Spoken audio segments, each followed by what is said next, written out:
मित्रों, प्राचीन युग में जब हमारे पास आधुनिक चिकित्सा के संसाधन नहीं थे, तब हमारा जीवन चिकित्सीय रूप से आयुर्वेदिक वनस्पतियों पे, जड़ी बूटियों पे आश्रित था।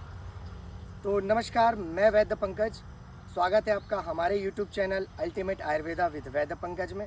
और आज हमारा जो सीरीज़ चल रहा है द्रव्य दर्शन का, उसमें आज हम बात करेंगे करंज की, जिसका बॉटनिकल नेम मिलिएटा पिन्नाटा है।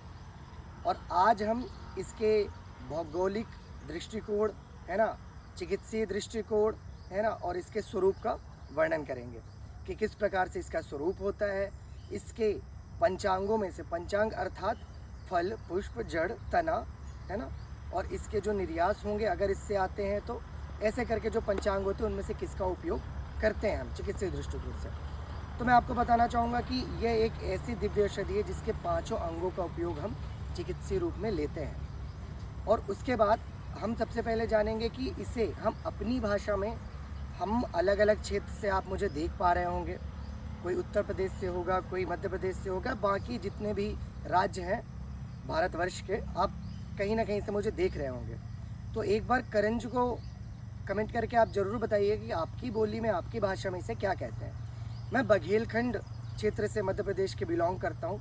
हमारे यहाँ इसे लोकल लैंग्वेज में कांजी कहा जाता है। मैंने कई जगह उत्तर प्रदेश में भी देखा है, बाकी जगह में भी देखा है, इसे डिठौरे के नाम से भी जाना जाता है। इसका एक पौराणिक महत्व बताता हूँ।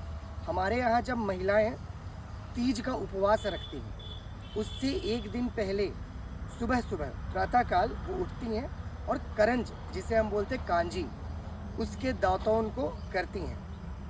अब जैसे मैंने बताया दातून को करते, तो आपको समझ में आ गया होगा कि इसका दंत रोग में बहुत ही अच्छा प्रयोग हो सकता है।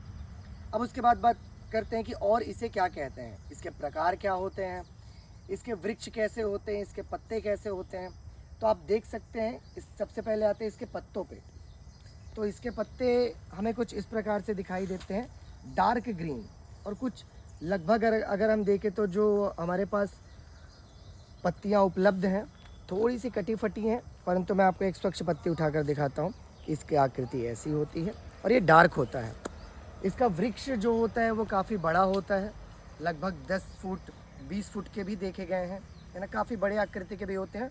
और जैसे हमारे पास जो छोटा सा पौधा स्वरूप है, जो एक वृक्ष, विशाल वृक्ष बनने के प्रयास में है।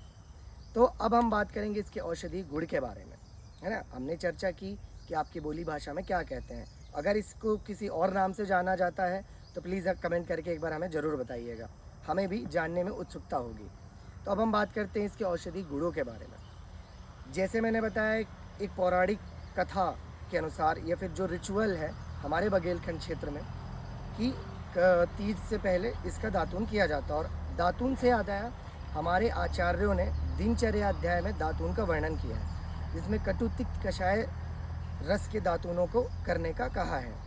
तो हम बात करते हैं करंज के रस के बारे में। तो यह तिक्त रसात्मक होता है और इसका उपयोग हमारे दातून के लिए बहुत ही श्रेष्ठ बोला गया है। जब हमारे मुख में कोई रोग होते हैं, हमारे दंतों के कोई रोग होते हैं, तालुगत रोग होते हैं, तब हम इसका प्रयोग दातून के रूप में नित्य करते हैं, तो इससे हमें बहुत लाभ मिलेगा। पायरिया की कंडीशंस आप देखते हैं, मसूड़े से खून निकलना, बाकी जो लक्षण होते हैं उनके, ऐसी अवस्थाएं होती हैं, तब हम इसका अगर नित्य प्रयोग करते हैं तो हमें बहुत लाभप्रद मिलता है।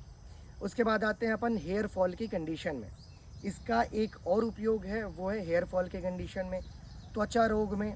हेयर फॉल की कंडीशंस पे हम क्या करते हैं, इसके ऑयल का उपयोग, इंद्रलुप्त आपने सुना होगा, जिसे हम एलोपेशिया एरियाटा, एलोपेशिया टोटियालिस के नाम से जानते हैं, हम आयुर्वेद दृष्टिकोण से उसे इंद्रलुप्त से देखते हैं।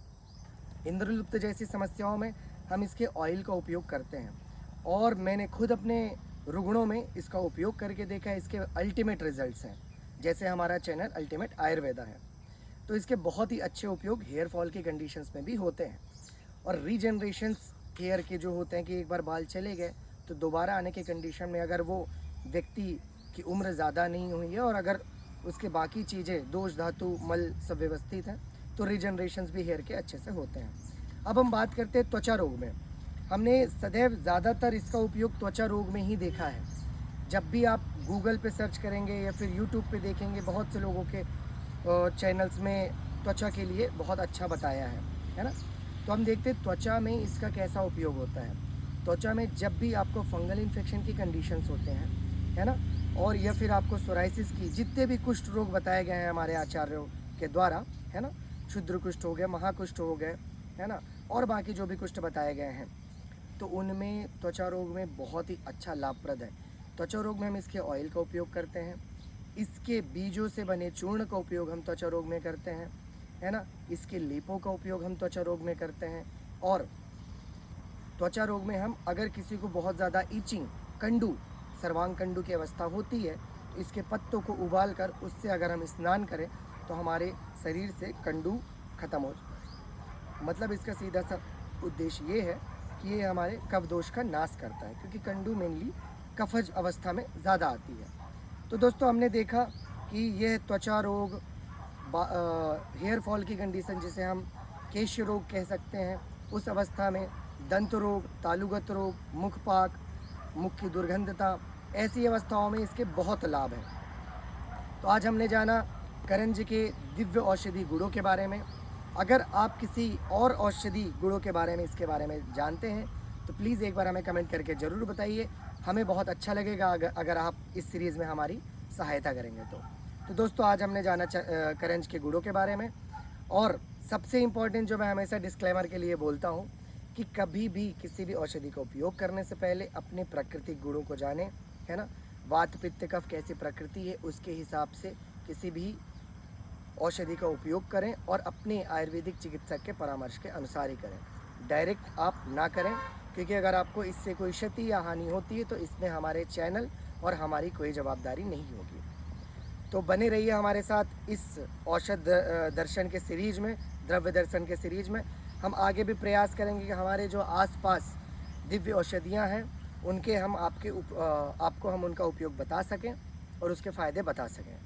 नमस्कार, धन्यवाद। अगर आपको ये वीडियो पसंद आया हो तो हमारे चैनल को सब्सक्राइब करें, लाइक करें और बेल आइकॉन को ज़रूर दबाएं, जिससे हम हमारे जो आगामी वीडियोज़ हैं उससे आप परिचित हो सकें। धन्यवाद।